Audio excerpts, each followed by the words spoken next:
What's up, everybody? It's your boy Ty here with another episode of Contentious Conversations. All right, so Conor McGregor has been taking a series of L's this past month. It just seems trouble have just been following Conor McGregor around for a while now, and he needs to really kind of check himself before he wrecks everything. All right, let's dive in. All right. So, if you saw the preview to this, then you know that like just a week or so ago, Conor McGregor punched a mascot, right? Sent this guy to the hospital and possibly could get sued for that. Now, Conor McGregor at that same game has been accused of raping a woman at that NBA Finals game. He denies the allegations. All right. So the Miami Police Department tells TMZ Sports it has been investigating allegations since Sunday and the probe remains ongoing. Conor McGregor has been accused of raping a woman at Game 4 of the NBA Finals earlier this month, but the UFC star says the allegations are not true. According to demand letters offered by attorney Ariel Mitchell that were sent to McGregor, the NBA and the Miami Heat this week, the incident happened just after the Nuggets had won 108-95 on June 9th at the CACCUSER Center in Florida. McGregor played a big part in the entertainment at the game. He sat in the courtside seats and even participated in a halftime skit where he punched a Heat mascot multiple times while promoting his title sport recovery spray. All right, so this is that footage of him knocking out that mascot. Boom, pow, right in the kisser. Oh, so he thinks he's not hitting that hard, but he hits him so hard. He must have been drinking a little bit too much because sometimes like you punch a little bit, you don't even realize, and now he's spraying him with his like little thing as like the comedy skit, and I don't think he realizes. I honestly don't think he realizes. I don't think he realized how hard he hit him. I don't think he realized that the man was down, and I think if he realized it, I don't think Conor McGregor is the type of person. He seems like a brass, like, but I think he would have helped him out, like if he had known, like he had knocked him out. There's absolutely no way in my mind. I think that he did it on purpose, or So that's another situation, right? That's my personal view. You may not hold those views, but I don't think that he did that on purpose. I don't think he punched this man out on purpose. I think he thought he like just gave him a little bit of love tap, but your love taps, you're in the UFC, your love tap will send somebody to the hospital. You're a trained boxer, your hands are licensed. You're a trained fighter, So your little love taps your little sparring, it's not the same for us mortals. You might break out, break a bone, So yeah, hopefully that guy does heal up and get better. But these new allegations are quite disturbing for Conor McGregor, to be honest. Let's see. So, according to the letters obtained by TMZ, at one point later on during the evening, he violently, actually assaulted this lady inside the men's bathroom. In the letters, Mitchell claims the NBA and Heat security helped separate the woman from her friend and then forced her into a restroom that McGregor and his security guard were already inside of. So now his security guard can be a potential witness and be subpoenaed in this case. So this is getting very interesting. In the letters, Mitchell says security refused to let the woman exit or allow anyone else, including her friend, inside the bathroom. Ooh, this is getting tough. The lawyer then claims McGregor emerged from inside of a handicap stall and shoved his tongue in the victim's mouth and aggressively kissed her. According to the letters, the woman was able to get McGregor off of her by telling him she had to urinate. But then McGregor allegedly forced her to have oral X with him. McGregor, 34, is then accused of grabbing the woman and pinning her against the wall before attempting to do the icky sticky with her. Mitchell says in the letters, the woman was able to elbow McGregor repeatedly, which gave her a window to escape. However, she allegedly fled in a hurry. She left her purse, which Mitchell says McGregor's security guards held hostage, until she pleaded with them for its return. According to the letters, the woman finally got away from it all and went on to report the assault to local authorities on Sunday morning.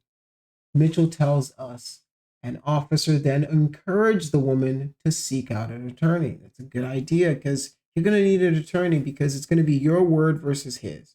And you need to get everybody who knows your account of your story, your friends, whoever it is, get them together and then get their accounts on record as soon as possible, as fresh as they can possibly get it on their mind, right? Because you have to understand that Conor McGregor is somebody who has a lot of power and a lot of push. You just said it yourself. He was at the halftime show. Now it's going to be your story versus his. It's going to be a race to see whose story is more believable. And who, because it's unfortunately in these situations, what it turns into is a he said, she said situation, right? And then it turns into where people are then being judged in the court of public opinion, right? People are going to judge her because there's going to be allegations that are going to come out probably about her. And then, vice versa about him. Then it's going to paint both. These situations are never easy for either party. And I always feel extremely horrible in situations like this because nobody's going to win in this situation. This situation is going to alter both of their lives forever, like forever and ever. This is going to be something that is going to be attached to both of their names, and in this unfortunate situation like this. So, I mean, this sucks for that young lady that had to go through this, and for McGregor, who's going to have to defend his name if he's innocent. So, like, it sucks for both parties, and I hope everybody gets their day in court and this gets resolved in an amicable manner. I don't know. This is a tough one. All right, so reps for McGregor, however, said in a statement Thursday morning the allegations are false. Mr. McGregor will not be intimidated, they said.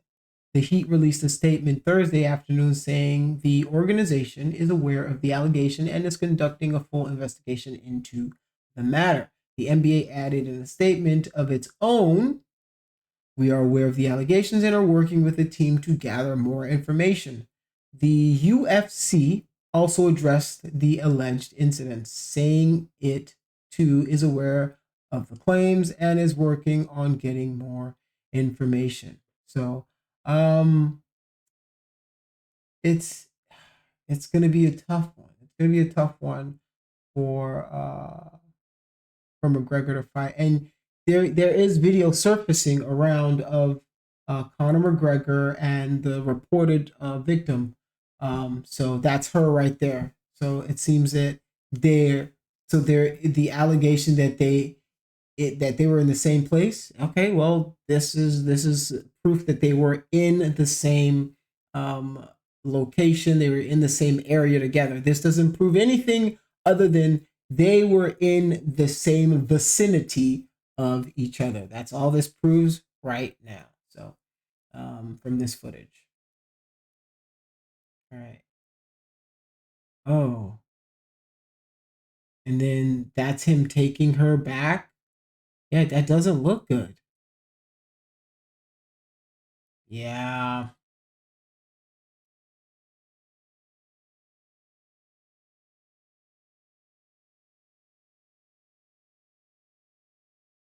Okay.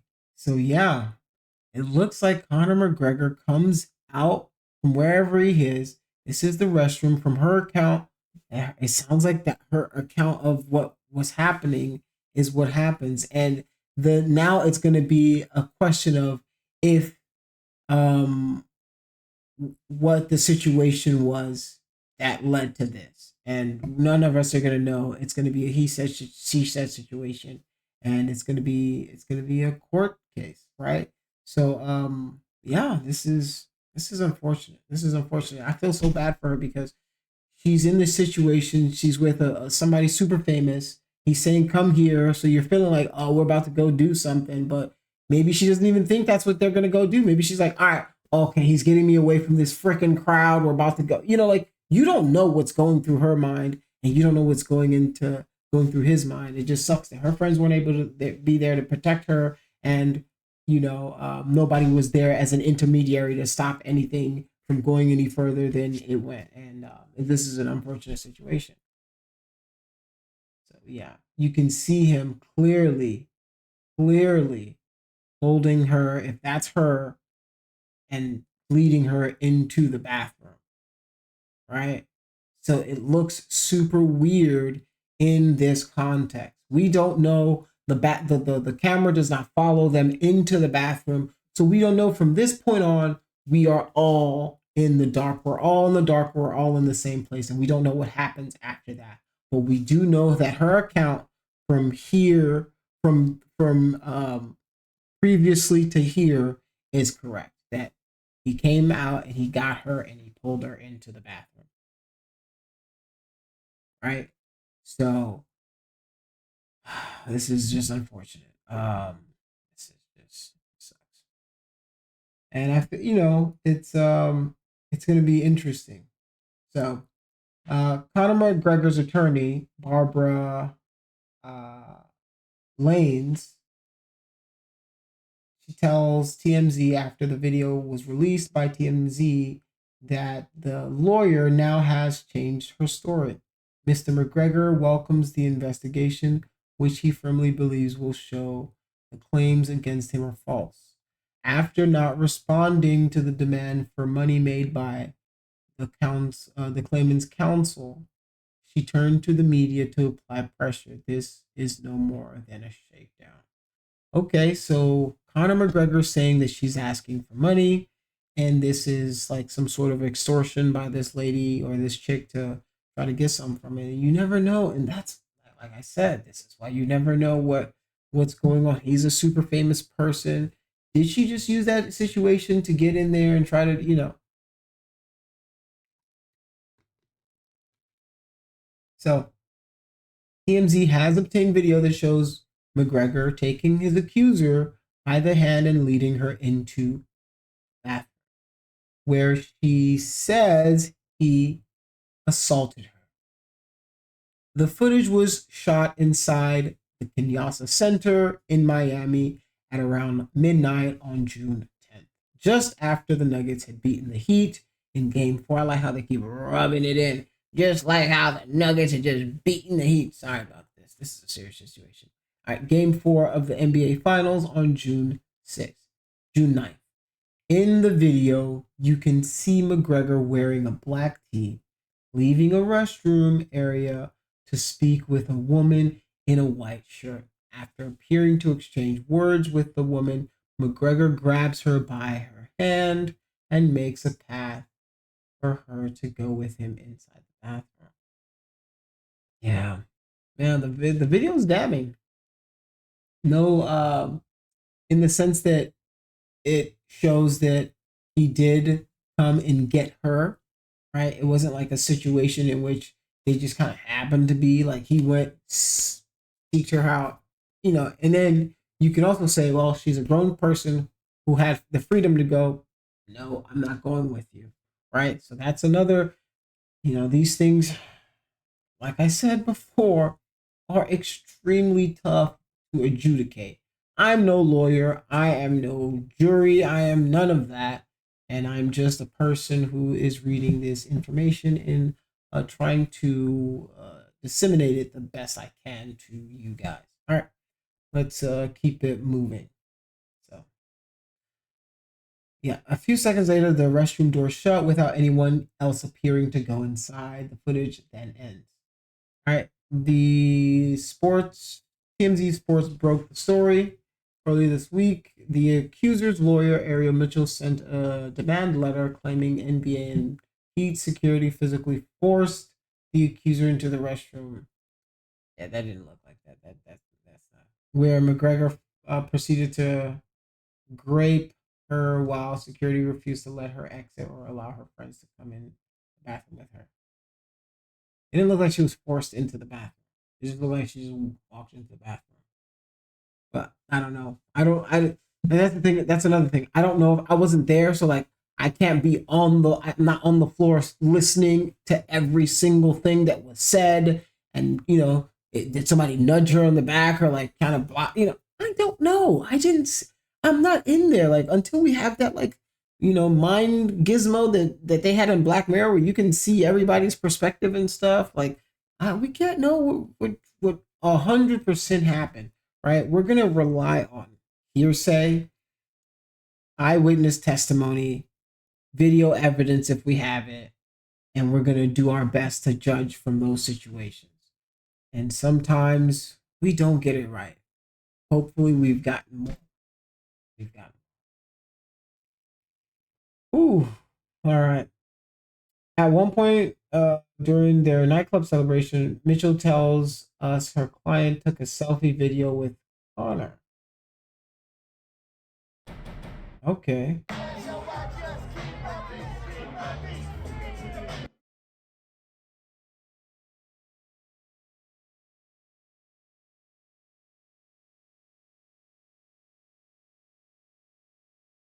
Okay, so here's yeah. This doesn't prove anything, right? Like you can hang out with him, right? And it not be anything like sexual. You're not like holding on to him or anything. All right. So Mitchell says though their partying was halted when McGregor said he had to use the restroom, but shortly after he got up, a man in the Denver Nuggets jersey walked up to her and told her, "Conor told me to come get you."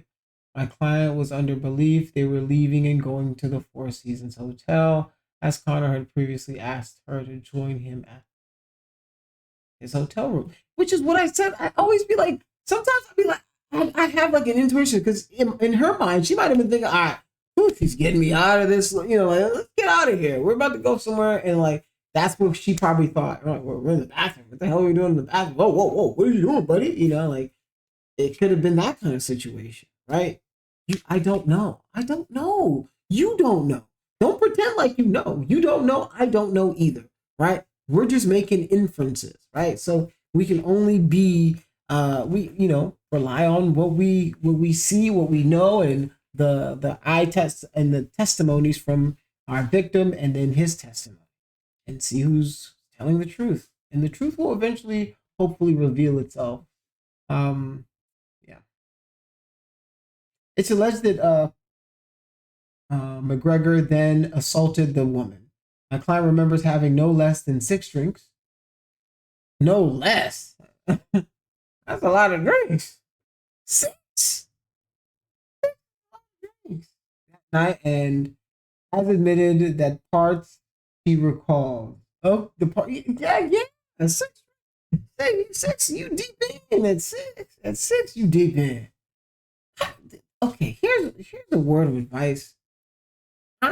I will never. I don't recommend anybody going anywhere and being 6 drinks in. And I'm not using this to judge her and use this as some sort of thing to say, hey, this is why this happened. No. That's not what I'm saying.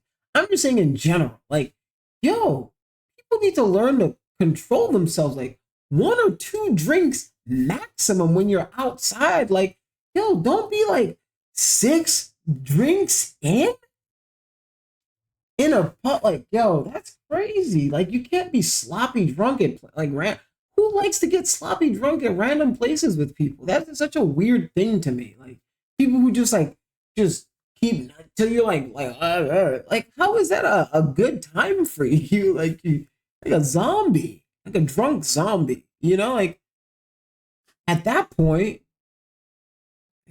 that's so weird. Yeah, no less than 6 drinks. That's listen. When you get to 6, you stop.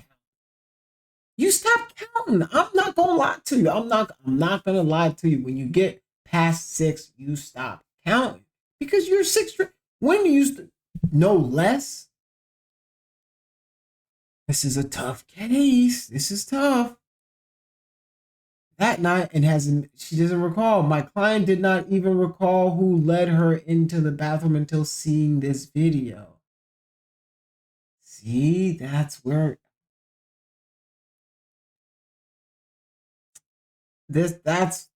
oh yeah. That's where this is gonna be. You- you're you're poking holes into your own story. Like in the sense that if you can't remember, how can you honestly say these allegations are true?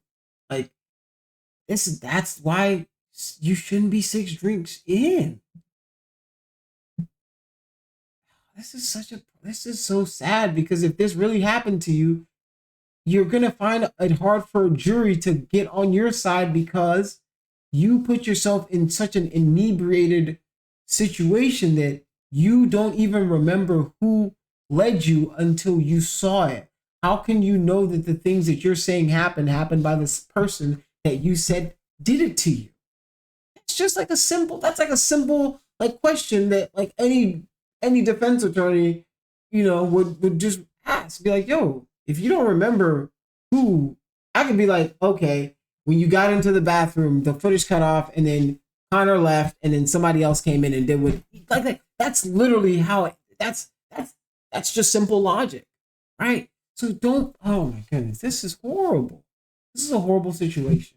This sucks.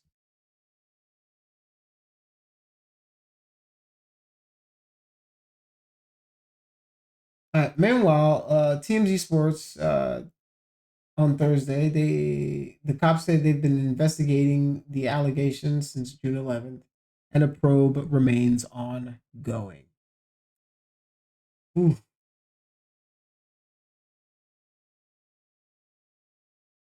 yeah. McGregor has been at the arena earlier in the night, participating in some of the games and entertainment, punching a mascot as part of the. And then later he went to the club. So like they were. The thing is, he was inebriated. So it's not like he was probably 10, 15 in. You know what I'm saying? Like she was 6 in, he's probably like 10 or 15 in. He looked like he been drinking. So they're all alcohol and good decisions don't live in the same time zone. They don't live in the same zip code. They don't live in the same on the same continent. Right? Alcohol and poor decisions are roommates. Remember that. Alcohol and poor decisions are roommates. They live there together. They just wait and do something. They just want to get into something. He looks, he's stumbling. He a little drunk too. So his testimony gonna be like this is gonna be a S show because now look at him. Now I'm rewatching the footage. He look a little slurred too. He throwing him back because he looked a little tipsy when he knocked the mascot out because now they're going to use that. This case is about to be crazy. He's about to pay out a ridiculous amount of money or something. Because this is going to be tough. How you going to prove yourself against this one? Right? Because I was looking at it from her side. Now I'm going to his side like, yo, it's crazy. This is nuts. Why would people putting themselves in these situations? Alcohol and bad decisions. This is this is just a shame. It's just a shame. I hope the truth is uncovered. That's all we can hope for, and that everybody in the situation gets some sort of therapy and gets through this in the best way they can, and don't let this one situation because it's going to be so hard to live this down because it's going to be so public and notable and it's going to be in the news. This is going to be every time you guys go to court or you guys have to make an appearance or you have to give a statement or something, you're gonna dredge it back up, and people are gonna be talking about it again, right? So it's gonna be a tough situation, and just pray that you guys you know find a better way to deal with these kind of things. All right, guys, it's your boy Ty. It is Contentious Conversations, and I'm Audi 3000.